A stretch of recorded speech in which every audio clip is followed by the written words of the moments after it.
কাজ থেকে বাড়ি এসে মাকে বললাম, মা আমার মাথাটা ব্যথা করতেছে, আমাকে চা দাও বানিয়ে। পরে মা আমাকে চা বানিয়ে দিল।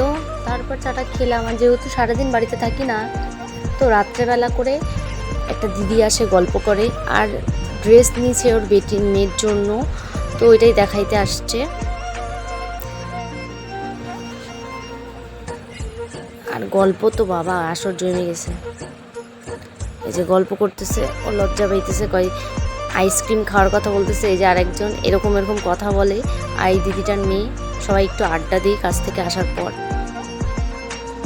তো ওরা কিছু মার্কেটিং করছে, তো ওটাই দেখাইতে আসছে যে দেখ নিয়ে আসলাম।